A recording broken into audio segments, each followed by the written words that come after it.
সামগ্ৰিকভাৱে আমাৰ বজালী নতুন জিলা যিহেতু সামগ্ৰিকভাৱে বজালীয়ে ভাল ৰিজাল্ট কৰিছে। প্ৰথম স্থান দ্বিতীয় স্থান শাখা বিশেষে কমাৰ্চ বা আৰ্টছত 4th হয়। গতিকে সেই দিশত আমি খুবেই আনন্দিত বজালীবাসী হিচাপে।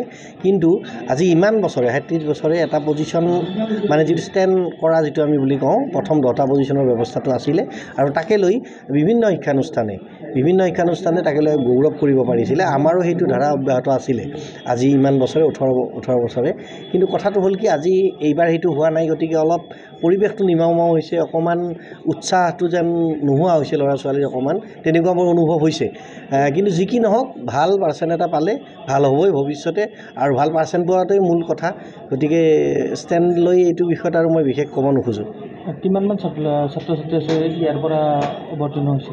আমাৰ 500 ষ্টুডেণ্ট আৰ্টছ ছায়েন্স মিলি 500 ষ্টুডেণ্ট আমাৰ অৱতীৰ্ণ হৈছিলে আৰু মই জানো 99%ৰ ওপৰত আমাৰ উত্তীৰ্ণ হ'ব।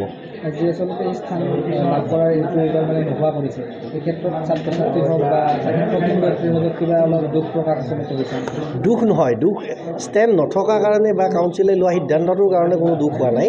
কিন্তু এই যে এটা পৰম্পৰা প্ৰতি বছৰে আজিৰ দিনটো যে আমি উৎসৱমুখৰ পৰিৱেশ এটা হয়, গতিকে সেইটো হোৱা নাই। সেই দিশত অলপ নিৰাশ বা অলপ দুখ লাগিছে ল'ৰা ছোৱালীবিলাকৰ।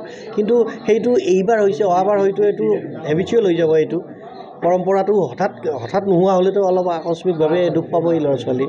ৰাজ্যৰ বিভিন্ন প্ৰান্তৰ আচলতে প্ৰতিক্ৰিয়া হোৱা দেখা গৈছে যে দিশৰ পৰা মই নিজৰ ফালে ব্যক্তিগতভাৱে এটা কথা কওঁ, এটা দিশত খুব ভাল হৈছে। কাৰণ আজিৰ দিনটোত এইটোও আছিলে যে ষ্টেণ্ড কৰা ল'ৰা ছোৱালীখিনি হাইলাইট হৈ থাকে, ষ্টুডিঅ'ত মাতিব, ক'ৰবাত মাতিব, সম্বৰ্ধনা দিব। গতিকে সেই দিশৰ পৰা আজি আমাৰ সকলো ল'ৰা ছোৱালী সমান আৰু প্ৰত্যেকে নিজৰ ৰিজাল্ট নিজেই পাইছে।